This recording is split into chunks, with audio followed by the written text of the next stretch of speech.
नमस्कार, न्यूयॉर्क के विशेष कार्यक्रम नेशनल वॉइस में आपका स्वागत है। मैं हूं देवेंद्र कुशवाहा।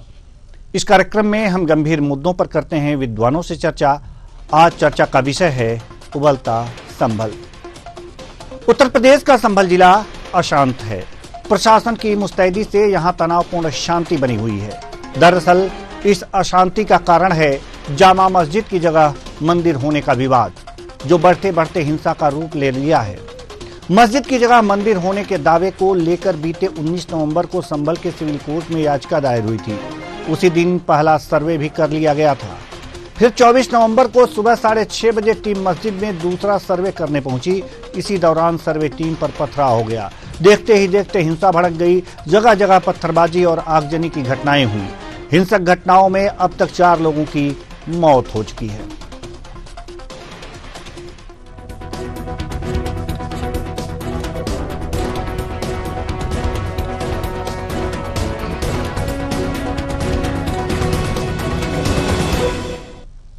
संभल की मस्जिद वाली गली में जो उपद्रव शुरू हुआ, जो हिंसा हुई, उसके बाद जो आरोप प्रत्यारोप लगाए गए, वो सड़क से लेकर संसद तक पहुंचे।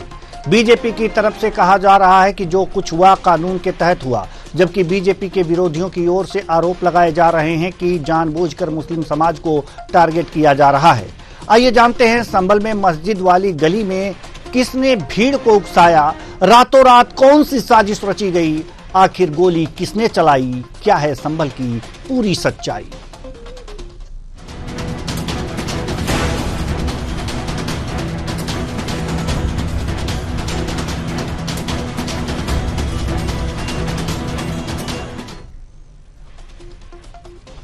अदालत में एक याचिका दाखिल करके दावा किया गया कि जिस जगह शाही जामा मस्जिद है वहां पहले मंदिर हुआ करता था। हिंदू पक्ष का दावा है कि यह जगह पहले श्री हरि मंदिर हुआ करती थी, जिसे बाबर ने 1529 में तुड़वाकर मस्जिद बनवा दिया। 19 नवंबर को 8 लोगों ने संभल डिस्ट्रिक्ट कोर्ट में मस्जिद के खिलाफ याचिका दायर की और हिंदू पक्ष का जो उसमें दावा है वो है जामा मस्जिद की जगह पहले श्री हरि मंदिर था, जो बाबर ने 1529 में इसे तुड़वाकर मस्जिद बनवा दिया। यह हिंदू पक्ष का दावा है। संभल के शाही मस्जिद के खिलाफ याचिका दायर करने वाले याचिकाकर्ताओं में सबसे पहले नाम सुप्रीम कोर्ट के वकील हरिशंकर जैन और उनके बेटे विष्णु शंकर जैन हैं। ये दोनों ताजमहल, कुतुब मीनार, मथुरा, काशी और भोजशाला के मामले भी देख रहे हैं।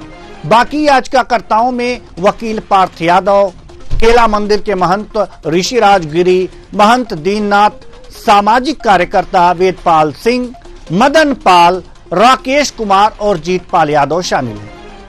95 पेज की याचिका में हिंदू पक्ष ने बाबरनामा, आईने अकबरी किताब और भारतीय पुरातत्व सर्वेक्षण यानी कि एएसआई की 150 साल पुरानी एक रिपोर्ट को आधार बनाया है। तो ये हमने आपको बताया कि कौन कौन से याचिकाकर्ता हैं और उस याचिका के आधार क्या हैं। 19 नवंबर को मंदिर के दावे को लेकर एक याचिका चंदौसी के जिला कोर्ट में दायर हुई।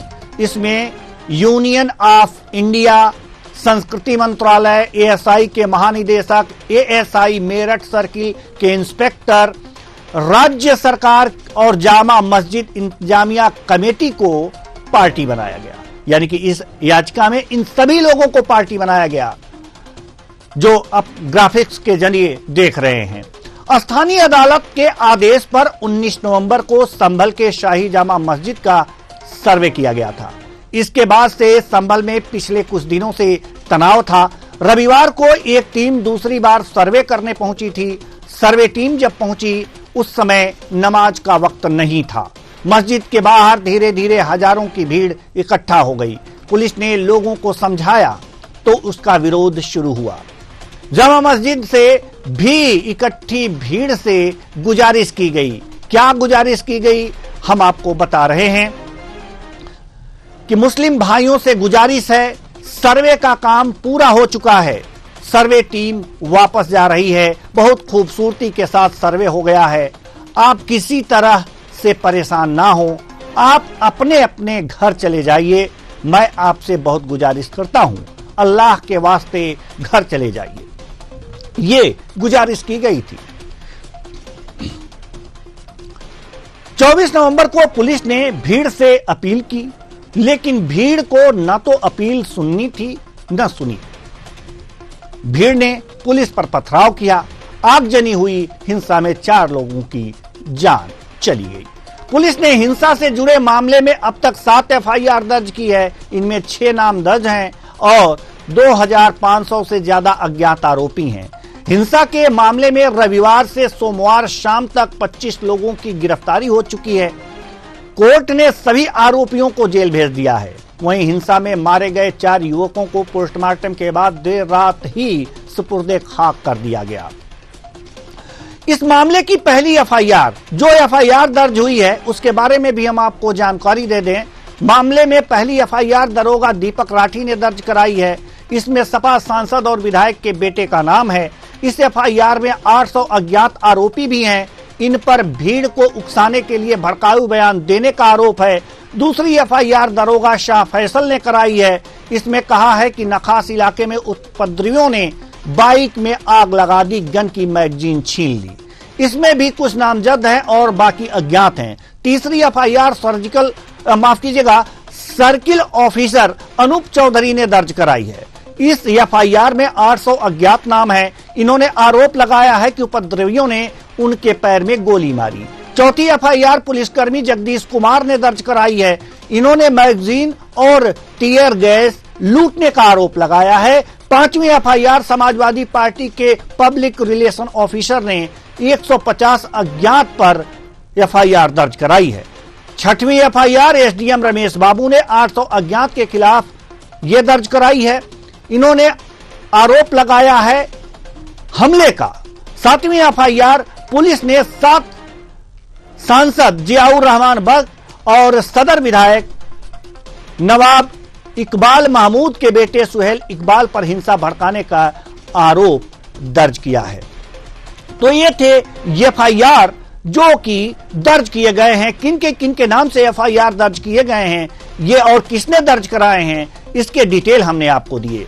संभल की शाही जामा मस्जिद जिस गली में है, उस गली में सन्नाटा पसरा हुआ है। इस समय की स्थिति हम आपको बता रहे हैं, तस्वीरों में भी दिखा रहे हैं। घरों में ताला लगा हुआ है।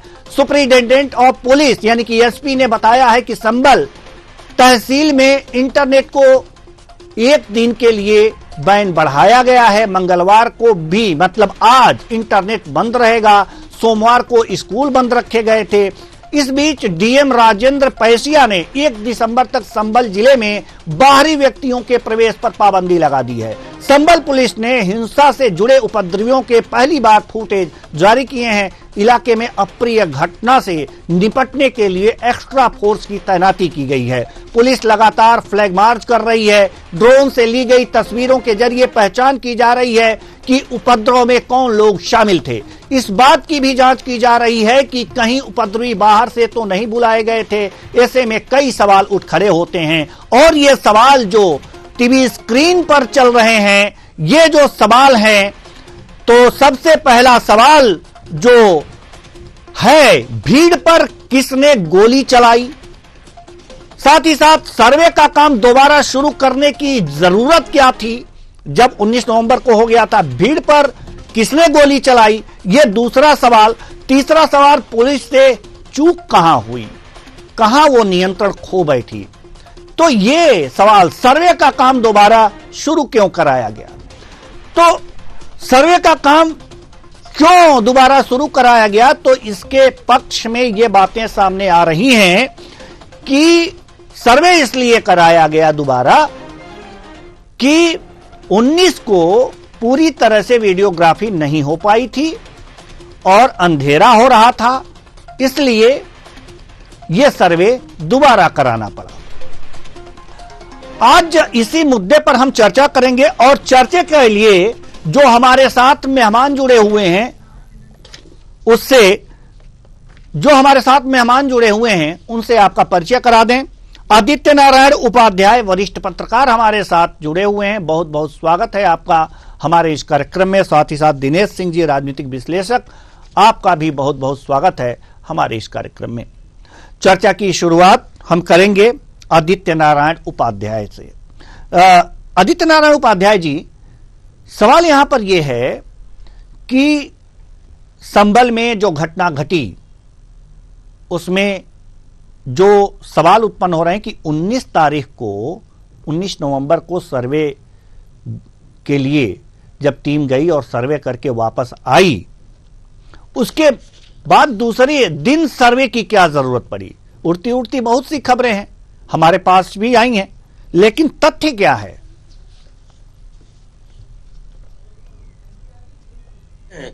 ये तो अदालत के आदेश पर यदि सर्वे होना है तो निश्चित तौर पे यदि इतिहास से जुड़े हुई जानकारियां लेना है तो निश्चित तौर पर 2-3 घंटे में सर्वे होना मुश्किल है। और ये जरूर है कि पहले दिन यदि उन्होंने कुछ मोटी मोटी बातें नोट की होंगी तो उनकी पुष्टि करने के लिए और फर्दर जो है इन्वेस्टिगेशन की जरूरत हो सकती है और हुई होगी, इसीलिए किया गया होगा। लेकिन दरअसल बात थोड़ा सा इससे और पीछे जाने की है। 1991 में वर्शिप एक्ट जो है संसद ने पारित किया था और जिसके मुताबिक जो है कोई भी ऐतिहासिक इमारत जो है उसमें यदि धार्मिकता जुड़ी हुई है और किसी भी तरीके का यदि उस पर विवाद है तो निश्चित तौर पर उसको यथास्थिति बनाई रखी जाएगी। ऐसा संसद ने जो है वो जो है वो हिंदू वर्शिप एक्ट संसद ने जो है एक इस संबंध में एक जो है नियम जो है बनाया। उसके बाद जो है यदि इस नियम को जो है पुनरीक्षण करने की आवश्यकता है तो सबसे पहले जो है संसद में इसको बदले जाने की आवश्यकता है, क्योंकि निश्चित तौर पर नहीं, आदित्य नारायण उपाध्याय जी, हम आपको रोकना चाहेंगे।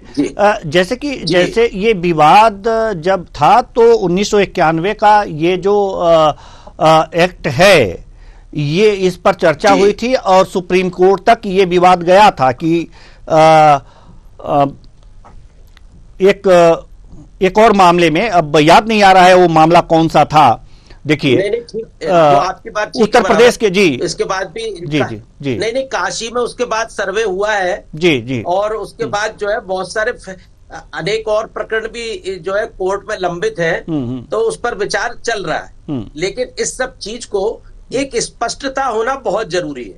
यह देशव्यापी जो है इस तरीके की बातें लगातार होती रही हैं और निश्चित तौर पर होती रहेंगी तो उस सब वो विवादित ना हो। बिल्कुल एक क्लियर कट जो है राष्ट्रीय स्तर पर एक सहमति बना करके एक कार्यनीति निश्चित तौर पर होना चाहिए ताकि इस तरीके के विवादों की चर्चा बार बार ना हो।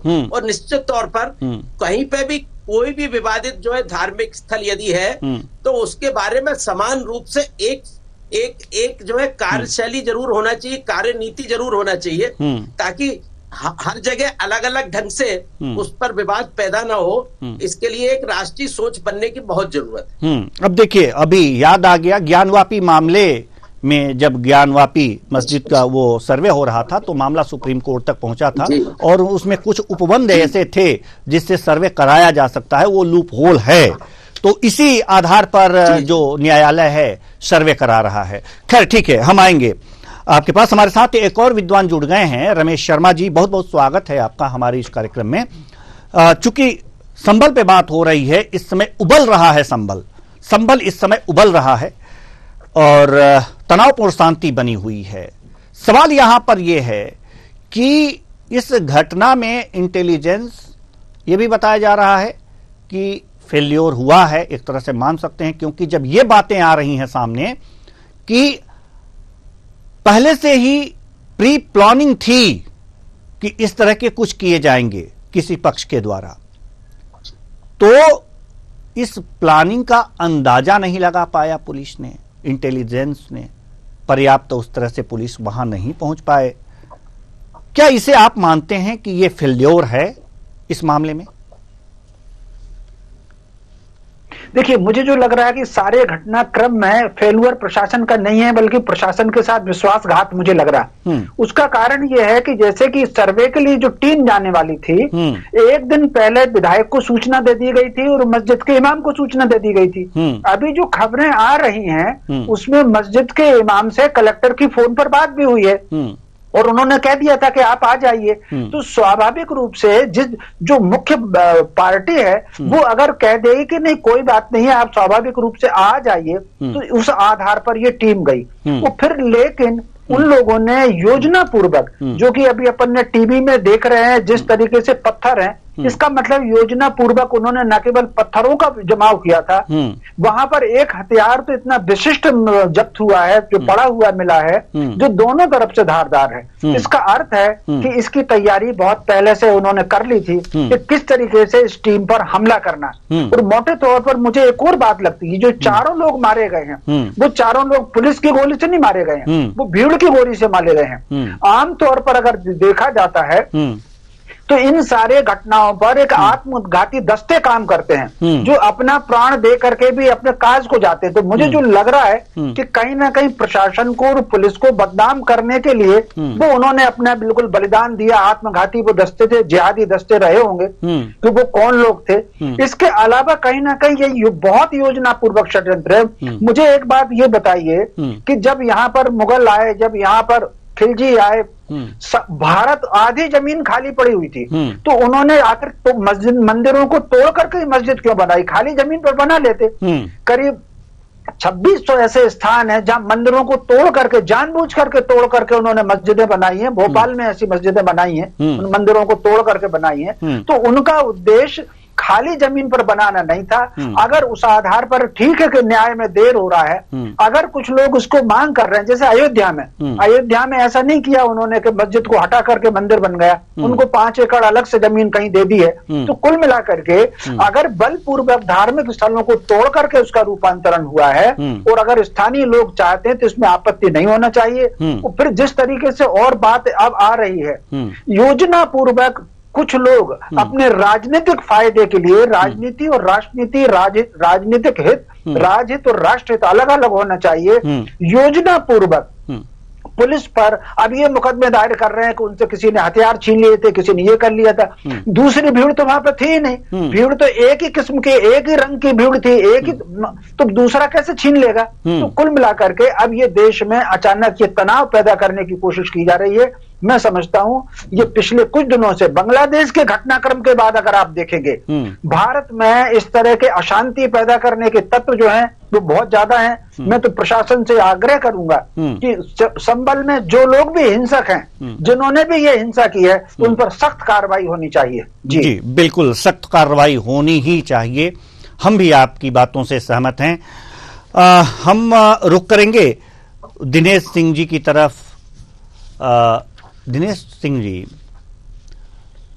ये प्री प्लानिंग था, ये हिंसा प्री प्लानिंग थी, लेकिन दोनों पक्ष एक दूसरे पर आरोप लगा रहा है कि ये सरकार की तरफ से ये कहा जाए कि ये प्लानिंग थी और इस तरह से उपद्रव कराया जाए, और सरकार और दूसरी तरफ से ये कहा जा रहा है कि ये जो है ये कुछ उपद्रवी तत्व हैं जो नहीं चाहते थे सर्वे हो, उनका किया धरा है और उन्होंने ये चीजें फैलाई हैं। क्या लगता है आपको इसमें?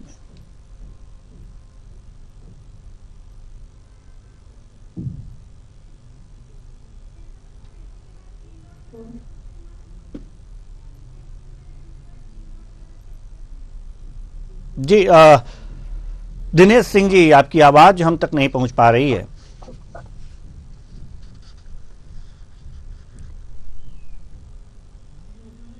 जी सुन पा रहे हैं? जी अब सुन पा रहे हैं। जी आप सभी को प्रणाम कुशवाहा जी। देखिए, प्रथम दृष्टया ये प्रतीत पहले से ही हो रहा है कि उस तरीके से कि कहीं ना कहीं हिंसा करने का काम जो है वो किया गया और दूसरा उसके अलावा देखिए कि जैसे कि वहाँ की जो जनता थी वो मतलब बिल्कुल शांति प्रिय है, और उसके बीच में कहीं ना कहीं जैसे जहर घोलने का जो काम किया गया, समरसता को और एकजुटता जो है उसको कहीं ना कहीं जहर घोलने का उसमें जो काम किया गया वो मतलब उसको मैं ठीक नहीं समझता किसी भी तरीके से। और दूसरा देखिए कि जैसे सर्वे जो था, पहले सर्वे हो चुका था, दूसरा सर्वे जो था वो इसलिए हुआ था क्योंकि कहीं ना कहीं फोटोग्राफी और वीडियोग्राफी जो था उसमें स्पष्टता नहीं थी कुछ चीजों को लेकर के, और कुछ संशय था, कुछ मतलब एक तरह से गड़बड़ थी उसमें, कुछ मेडिकल फोटोग्राफी में, तो उसको लेकर दोबारा किया गया। और उसकी भी मतलब कि पहले तरीके से सूचना दे करके कोई ये नहीं था कि गुप्तचर एजेंसी कोई आई और आकर के जैसे कि जेम्स बॉन्ड की तरह मतलब मस्जिद में घुसी और चुपचाप फोटो लेके चले गए और वीडियो बना के चले गए। तो पहले से पूरी मतलब पूर्व सूचना थी और इमाम और उन सबको मतलब सूचना दे करके और आई थी टीम, और आकर के उन्होंने सर्वे किया। सर्वे करने के बाद में जो जैसे कि अपने साक्ष्य थे वो उन्होंने इकट्ठे किए अपने तरीके से, एक चीज को मतलब जैसे कि सर्वे जब होता है तो उसमें सभी एक्सपर्ट्स होते हैं, उनको कार्बन डेटिंग और अन्य चीजों की सभी जानकारी होती है, और आजकल मॉडर्न टेक्निक है तो मॉडर्न तरीके से सारी जो है वो जांच पड़ताल सारी वहां पर की गई। उसके बाद वो संतुष्ट होकर के वहां से निकल के बता दिया गया। और जब भीड़ जब इकट्ठी कर चुकी गई तो उस टाइम पे देखिए वहां पर जो भी एक समाज के जो लोग हैं, देखिए प्रशासन के लिए और शासन के लिए देखिए मतलब जो भी जैसे कि लोग होते हैं सब एक तरह से दोनों आंखों की तरह होते हैं कि मतलब एक आंख ही नहीं कि एक आंख जो है उससे कम दिखे और दूसरी ज्यादा दिखे, तो सबको बराबर दृश्य दिखाया था। तो वहां पर देखिए जैसे कि जो भी जिम्मेदार लोग थे, जिम्मेदार लोग का मतलब जो भी किसी समाज के लोग थे जो कि किस तरह के जहर घोलने का काम कर रहे थे वो एक तरह से उसी समाज के दुश्मन थे। क्योंकि जैसे अगर किसी चीज को लेके कोई कोर्ट अगर बातचीत पहुंच गई है कुशवाहा जी, उसका निर्णय जो होगा कोर्ट से होगा, वो मतलब बाहर जाकर के वो तालिबानी तरीके से रोड पे उसका फैसला नहीं हो सकता। तो उसको लेकर के कहीं ना कहीं अगर है कि उसकी गलतफहमी फैलाएगी कि भाई हम लोग यहाँ पर लड़के मर के अपना ऐसा कर लेंगे और या प्रशासन को मार के भगा देंगे, तो वो सब ठीक ठाक नहीं है। और पक्ष तो एक ही था। दूसरी बात जैसे कि पोस्टमार्टम रिपोर्ट जो थी उसमें बिल्कुल क्लियर हो गया कि पोस्टमार्टम रिपोर्ट जैसे उसी दिन मतलब सब क्लैरिटी के साथ दी गई कि जो उसमें गोली इस्तेमाल की गई बंदूक में, देसी बंदूक थी और उसमें जो गोली इस्तेमाल की गई वो देसी बंदूक और कट्टे उनमें इस्तेमाल होती है। तो उसके बाद में कोई जैसे कि संशय उस तरह की चीज नहीं बढ़ती। और 2500 से ऊपर जो लोगों के ऊपर एफआईआर हुई अज्ञात लोगों पर, कुछ नामजद के ऊपर हुई, तो उसमें देखिए जनता को भी खुद को समझना पड़ेगा कि जैसे कि चीजें जो हैं वो कहीं ना कहीं अपने हाथों में, कानून अपने हाथ में नहीं लेना चाहिए। गांधी जी ने बिना एक हथियार उठाए, बिना एक लाठी उठाए बिना और आजादी दिलाने का काम किया था। तो इस तरीके से लेकर के और प्रशासन के साथ में लड़ने बढ़ने से कोई फर्क नहीं पड़ता। जैसे अगर मान के चलें कि अगर 100 पुलिस के लोग, पुलिसकर्मी अगर वहां पर आए हैं वो भी आपके घर के ही बच्चे हैं, आपके घर के सदस्य हैं, उन पे आप अगर हमला करेंगे तो एक तरह से अपने घर के बच्चों पे हमला कर रहे हैं। और उसका देखिए कि जैसे कि 20-22 पुलिसकर्मी जो घायल हुए उसमें कुछ गंभीर हुए हैं, तो उसकी जिम्मेदारी कौन लेगा, जवाबदारी उसकी कौन लेगा, तो उसका भी कहीं ना कहीं जवाब जो है तलाशना पड़ेगा। और उसका देखिए कुशवाहा जी मेन जो चीज, सबसे बड़ी जो चीज ये है कि इन चीजों के दूरगामी परिणाम हमेशा जो है बहुत गहरे होते हैं, बहुत नुकसानदायक होते हैं। बाबर ने जिस वक्त मस्जिद बनाई थी तो वो अपनी कूटनीति और रणनीति के तहत बनाई थी। उसने रणनीति ये बना के रखी थी कि डिवाइड एंड रूल वाली पॉलिसी लेकर के, जैसे कि एक जैसे खाली, तुम जैसे रमेश शर्मा जी बता रहे थे कि वहां पर तो मीलों मील खाली पड़े होते थे, मतलब जैसे कि एक गांव है उसके बाद में दूसरे गांव तक जाने में जो है हालत खराब होती थी। मतलब जैसे कहीं ना कहीं बीच में कोई सराय, ये सब चीजें जैसे पहले के जमाने में सुनते थे, सराय इसलिए होती थी कि दूसरे दो जो मतलब कस्बे या दो जो गांव थे उनके बीच में इतनी दूरी होती थी कि आदमी को तय करना मुश्किल होता था कि ठीक है कि कितना दूर जाए, और रात होते में उनको कहीं ना कहीं ठिकाना दे करके और डाकुओं से बचने के लिए और अन्य जैसे तत्वों से बचने के लिए रुकना पड़ता था। तो उस तरह की चीज है जो डिवाइड एंड रूल वाली पॉलिसी उस टाइम थी कि उसको आप लोग अभी क्यों करना चाहते हैं, क्यों अपने बच्चों का जो भविष्य है उसको खराब करना चाहते हैं। क्योंकि देखिए आजकल सबकी सब चीजें जैसे कि टेक्निक से जुड़ी हुई है। अगर कोई जैसे उसमें नामजद अगर आरोपी है और उसके ऊपर कोई कल को जैसे कि वो चीज अगर मतलब उस तरह की जाहिर बात है कि ठीक है जब अगर पूरी जांच पड़ताल होगी, इन्वेस्टिगेशन होगी तो उसमें सब चीजें प्रस्तुत की जाएंगी अदालत में। तो उसके बाद में अगर कोई विदेश जाने, नौकरी करने के लिए जाने जाता है या व्यापार करने के लिए जाने जाता है तो उसके अगर उसमें पासपोर्ट में रेड फ्लैग या रेड मार्किंग अगर होती है उसमें दिक्कत आएगी। कल को उसके बाद देखिए कि आगे बढ़ने का किस तरीके से, मतलब कि पूरे जगह भारत जो है सिर्फ एक कौम का या एक मजहब का नहीं है, वो सभी से मिल करके भारत बना हुआ है। तो उसमें देखिए मान के चलें कि अगर किसी के बच्चे पे, किसी के भाई पे, किसी की बहन पे और इस तरह की मार्किंग ले गए या जैसे मतलब, तो उस तरह से मान के चलें कि रोजगार से, व्यापार से या सरकारी नौकरी सबसे एक तरह से महरूम हो गया वो, तो उस तरह की चीजों को ना लेकर के एक मतलब एक समरसता के साथ में, और कोई किस तरह फर्क नहीं पड़ता। 100 पुलिस वालों पे आपने अगर पत्थर चला है तो पुलिस महकमा जो है उसके पास में कोई फोर्सेस की कमी नहीं है। अर्धसैनिक जो बल है उसको बुला लेंगे, तो 500, 1000, 2000, 5000 जितनी आप जैसे हिंसा करेंगे उससे ज्यादा वहां पर छावनी बना दी जाएगी ऐसे। तो उसी को लेकर के मेरी गुजारिश है कि जो लोग सुन रहे हैं उसी को लेकर के कि किसी भी तरीके से इस तरह की हिंसा में और जो मतलब हिंसक प्रवृत्ति के जो लोग हैं उनसे दूर रहें, अपने परिवार को, अपने समाज को सुरक्षित रखें और अपने तरीके से चले हैं जिस तरीके से, जैसे कोई मतलब कि फिरका परस्ती जो लोग हैं अपने तरीके से अपनी राजनीति सिद्ध करने के लिए और अपनी रोटियां सेकने के लिए जो सिर्फ काम करते हैं, तो वो चीजें बिल्कुल ठीक नहीं है। और अपने तरीके से सिर्फ यह है कि भारत को एकजुट होकर के चलना चाहिए और वहां के जो लोग हैं उनको भी एकजुट होकर के रहना चाहिए और इस तरह की चीजों से दूर रहना चाहिए। वो सिर्फ जो है वो खोखली राजनीति और अपने तरीके से जो बिल्कुल बिल्कुल दूर रहना चाहिए। समाज का नुकसान होगा, दोनों तरफ का नुकसान होगा, एक पक्ष का सिर्फ नहीं होगा। जी, आदित्य नारायण उपाध्याय जी, हम आपके पास आना चाहेंगे। सवाल यहाँ पर यह है कि ठीक है, इस उपद्रव से तो हमेशा सबको दूरी बना करके रखनी चाहिए, क्योंकि इस हिंसा से किसी का भला नहीं हो सकता नुकसान के सिवा, ये सभी जानते हैं, फिर भी इसमें पड़ते रहते हैं। और जैसा कि रमेश शर्मा जी ने कहा है कि कुछ जिहादी तत्व यहाँ पर जरूर आए होंगे, ये जिहादी तत्व यहाँ पर जरूर आए होंगे, प्रशासन के साथ धोखा भी किया गया है यहाँ पर। यानी कि सीधे सीधे अगर जो ये कहा जाए तो जिन विधायक जी को सूचना मिली थी कि सर्वे टीम आ रही है, शायद उनका भी हाथ हो सकता है। सीधे सीधे हम ये कर रखते हैं, हो सकता है रमेश शर्मा जी का शायद इशारा उधर ही हो, उसे इनकार नहीं किया जा सकता। लेकिन अगर जो इस तरह की बातें हो रही हैं, तो वास्तव में ये भारत के लिए अच्छी बातें नहीं हैं, यहाँ के शांति के लिए अच्छी बातें नहीं हैं। इससे सरकार को निपटना कैसे चाहिए, हमें यह बताइए। चाहे विधायक जी हों, चाहे सांसद जी हों, या फिर अन्य उपद्रवी हों, चाहे किसी पक्ष के हों। जी देखिए, ये एक बिल्कुल नए तरीके का इसमें थोड़ा सा मामला है। अब तक जहां जहां दंगे फसाद की बातें हुई हैं और दंगे फसाद हुए हैं, वहां दो पक्ष होते हैं निश्चित तौर पर। लेकिन यहाँ कोई दो पक्ष नहीं है। यहाँ एक तरफ कोर्ट का आदेश है और दूसरी तरफ एक समुदाय जो है इकट्ठा होकर के जो है वो प्रशासन का विरोध करने के लिए सड़कों पर संगठित होकर उतर आता है और हिंसा करता है और वो हिंसक रूप ले लेता है और उसमें उसी समुदाय के 4 लोग जो है वो मारे भी जाते हैं। अब ये है कि इस पे बहुत गहराई से सोचने की जरूरत है कि किसी समुदाय को यदि सामने कोई दूसरा समुदाय नहीं खड़ा हुआ है तो उसको क्या आवश्यकता है कि वो संगठित होकर के इकट्ठे होकर के योजनाबद्ध रूप से दंगा करने की कोशिश करे, फसाद करने की कोशिश करे, पत्थर चलाए।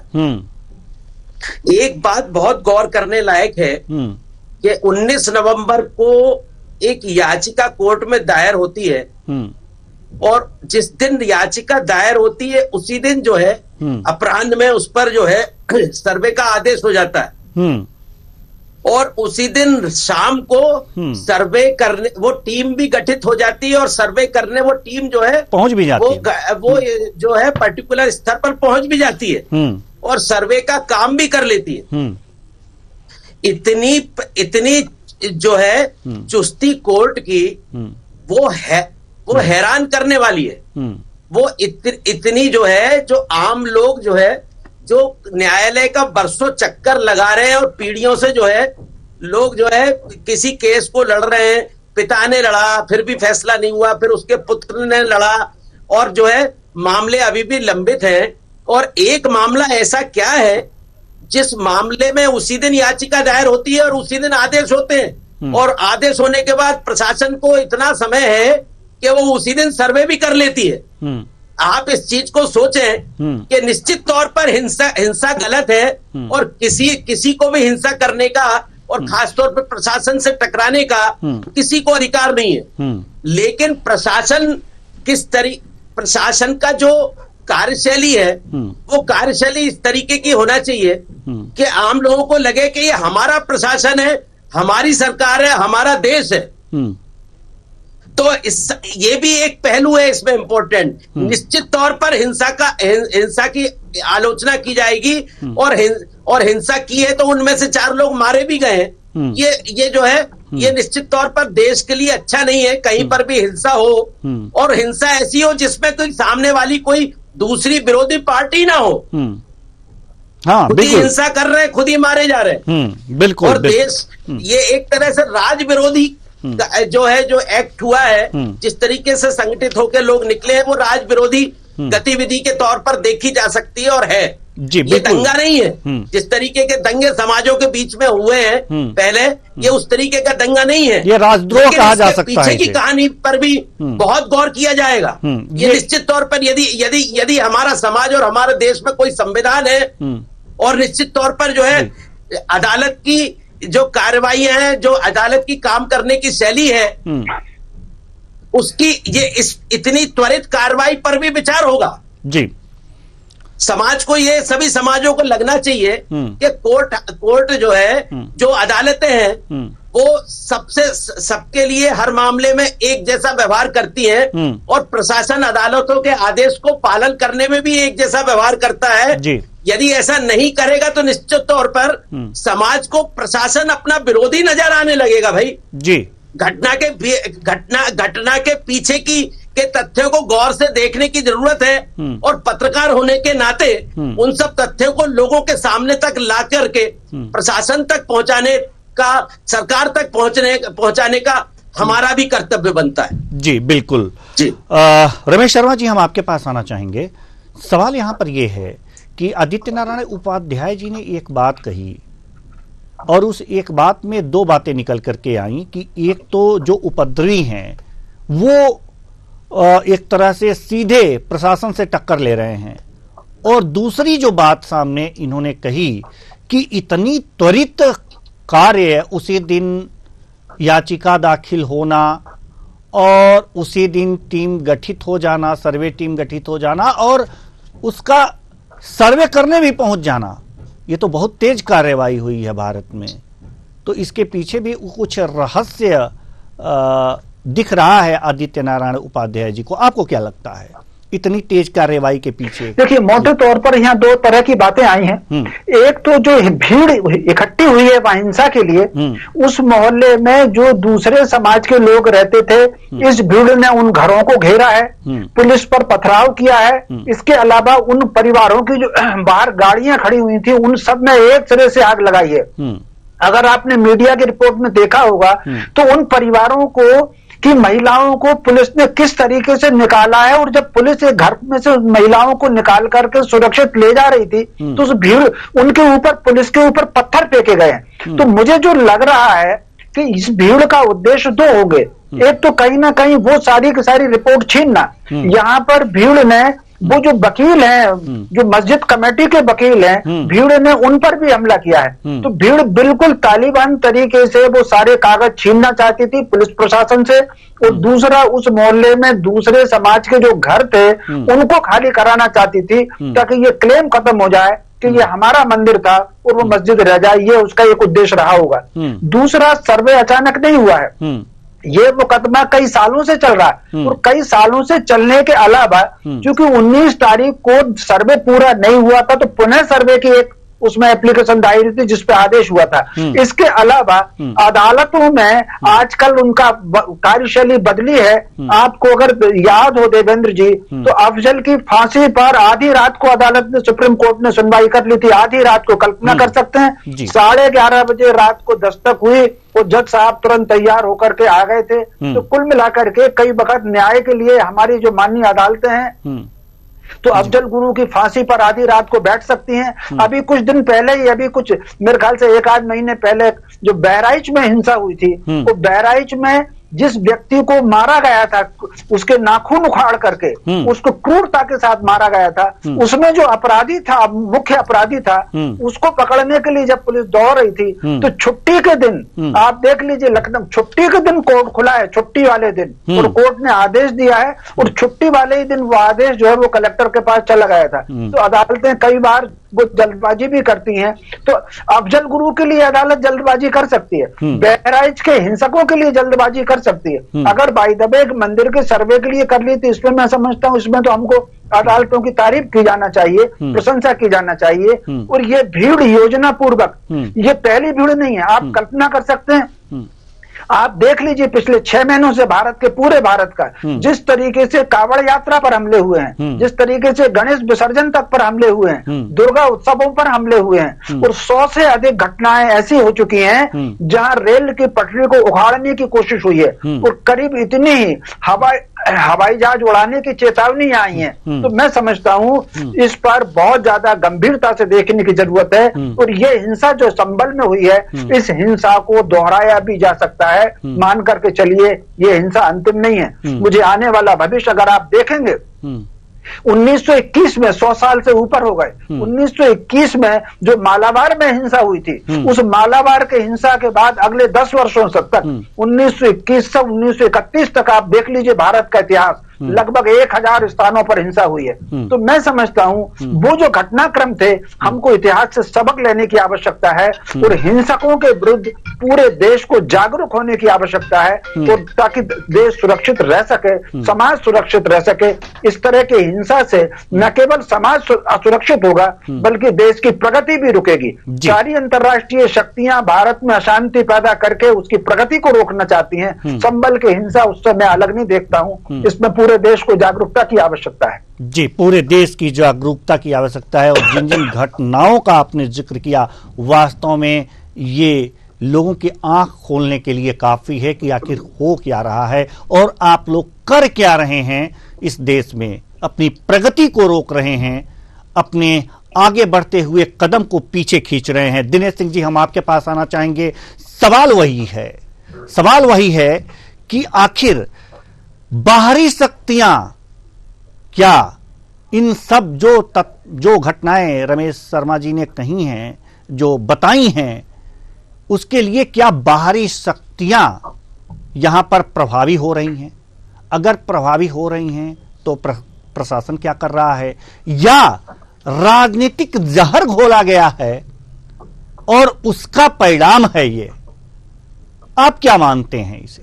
जी देखिए, हल्की राजनीति का एक तरह से आगाज बोले या उसका जो अंदाज जिस तरीके से जो है, तो वो कहीं पे भी मतलब एक तरह से पूरा नेगेटिविटी जो है उसकी तरफ संकेत करता है कुशवाहा जी। और दूसरा, प्रशासन की इसमें पीठ थपथपानी चाहिए कि एक समाज विशेष ने किसी तरीके से, जैसे कि जिस तरीके से जान माल पे हमला किया और उस तरीके से मतलब कि किस तरीके से प्रशासन ने उनकी रक्षा की दूसरे समाज की, तो उसमें जहां पर उनकी पीठ थपथपानी चाहिए, उसमें अगर उनको बेचारों को अगर परेशान करने का काम किया जा रहा है तो मैं उसको गलत समझता हूँ। और दूसरा, देखिए, जहां पर एक गोली चलती है और एक व्यक्ति भी जैसे अगर घायल भी होता है तो उसमें कोर्ट ऑफ इंक्वायरी तय होता है उसमें सीधा, और उसमें कई लोग सस्पेंड होते हैं। तो ये किसी की नजर में नहीं है।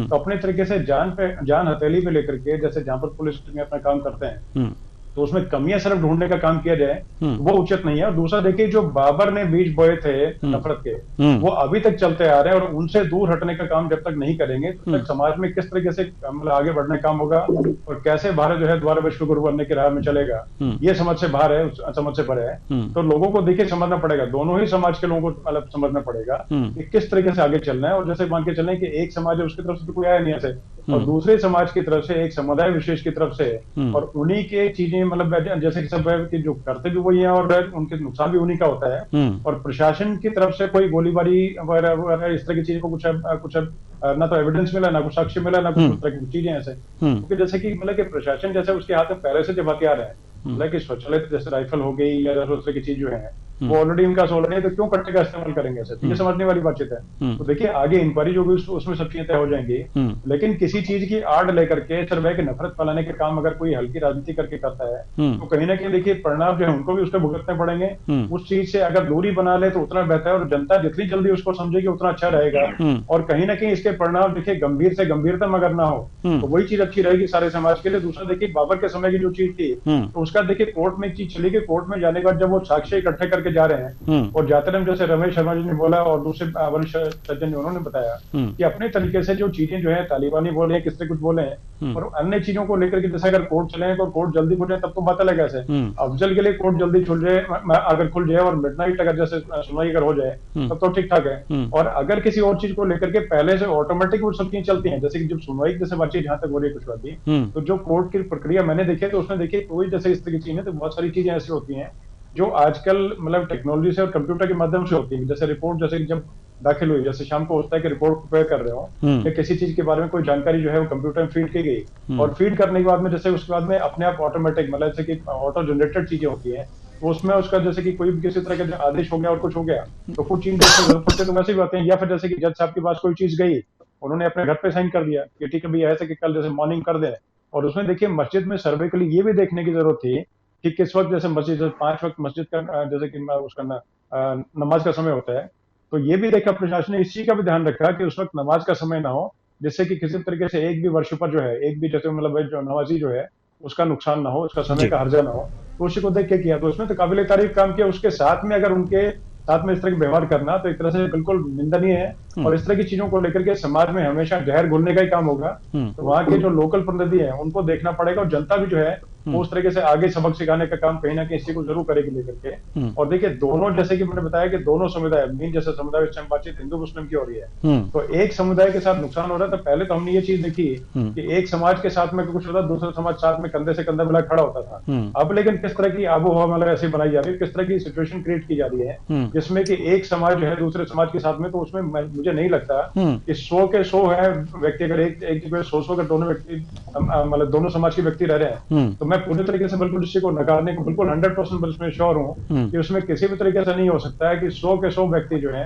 वो दूसरे समाज को नुकसान पहुंचाने का काम करेंगे। उसमें चुनिंदा सिर्फ 2, 4, 5, 10 लोग होंगे जो कि कहीं ना कहीं काम करते होंगे। और दूसरा बहुत सारी जगह, जैसे कि अगर जैसे कि दिल्ली के अंदर भी जैसे मतलब बहुत सारी जगह पे जैसे कि धरने प्रदर्शन की इस तरह की चीजें हुई और हिंसात्मक कार्रवाई जैसे हुई, जैसे शाहीन बाग की बात करें, तो उसमें आधे लोगों को कुशवाहा जी ये नहीं पता था कि वो किस लिए हैं। उनको सिर्फ ये था कि मौलवी साहब ने या मौलाना साहब ने या फलाना नेता ने हमें बताया कि वहां पर जाकर के इस तरीके से और आपके धर्म के खिलाफ कुछ चीज हो रही है, तो उनको बेचारों को नहीं पता। तो क्यों बेकार में सभ्य समाज और क्यों सीधे साधे लोगों को परेशान करके और अपना एक उनका खून बहा करके अपनी रोटियां सेकने काम करते हैं। तो कहीं ना कहीं देखिए दोनों ही समाज को समझना पड़ेगा, जागरूक करना पड़ेगा और समझ के आगे बढ़ना पड़ेगा। नहीं तो अदरवाइज जो चीजें बीज बोने का काम 1529 में हुआ था, उसके बीज जो है वो अभी अगर अंकुरित होकर के वट वृक्ष बन गया तो उसमें हिंदुस्तान में इस तरह की चीजें देखने को बार बार मिलेंगी, और बार बार मिलने से दोनों ही समाज का नुकसान होगा और पूरे भारत का नुकसान। जी, पूरे भारत का नुकसान होगा और इस तरह की हिंसा होती है। तो चूंकि समय नहीं है, नहीं तो इस विषय पर और भी चर्चा करते। बहुत बहुत धन्यवाद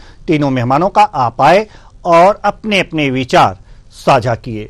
तो संभल सुलग रहा है, और इसलिए सुलग रहा है कि कुछ पक्षों को ये बात भा ही नहीं रही है कि आखिर प्रशासन ये किस तरह से कर रहा है। बात अगर जो सर्वे की है और अदालत सर्वे करा रहा है तो उस पर ऐतराज नहीं होना चाहिए, क्योंकि दोनों पक्ष के वकील अपने तर्क न्यायालय में पेश कर चुके हैं। उसके बाद अगर आदेश हुआ है तो न्याय के प्रति ही आदेश पारित हुआ है, और सर्वे के बाद भी जो होगा वो न्यायिक होगा। तो अगर आप अदालत की बातों को मानते हैं तो धैर्य से सुनिए, और इस तरह के अगर उपद्रव आप मचाते हैं तो सरकार कड़ाई से इसका दमन करे। और वास्तव में जो सरकारी संपत्तियां हैं जिसका नुकसान उपद्रवी कर रहे हैं, इनकी जो ड्रोन में जो इनके चेहरे दिखाई दे रहे हैं, जो वीडियोग्राफी में इनके चेहरे आ रहे हैं, वास्तव में सरकारी संपत्ति को नुकसान जो हुआ है वो वास्तव में इन्हीं उपद्रवियों से वसूले जाने चाहिए। क्योंकि इस तरह की अगर जो हिंसा लगातार होती रही, जिसकी संभावना हमारे विद्वानों ने जताई है, यह भारत के लिए अच्छी बात नहीं है। सभी यहां पर मिलजुल करके रहते हैं। अगर ये पहले मंदिर था, किसी आक्रांता ने मंदिर तोड़कर मस्जिद बना दी थी, तो यह देखने वाली बात है कि उसने क्या किया। उस पर यह मस्जिद बरकरार रहनी चाहिए या नहीं रहनी चाहिए? नहीं रहनी चाहिए, क्योंकि किसी विवादित स्थल पर मस्जिद नहीं बनाया जा सकता। यह भी सोचना होता है। अगर किसी भी मंदिर को तोड़ करके मस्जिद बनाया गया है और उस पर न्यायालय सर्वे करा रहा है कि यह मंदिर है या मस्जिद है, तो यह न्यायालय के ऊपर छोड़िए, जांच कमेटियों के ऊपर छोड़िए, आप अपने रोजगार में लगिए, अपने काम में लगिए, अपने बच्चों को अच्छी से अच्छी व्यवस्था कैसे हो इसमें लगिए, न कि इन लफड़ों में पड़िए। अगर पढ़ेंगे तो वास्तव में न सिर्फ आपका नुकसान होगा, बशर्ते देश का नुकसान होगा। फिलहाल इस कार्यक्रम में इतना ही। मुझे दीजिए इजाजत। नमस्कार।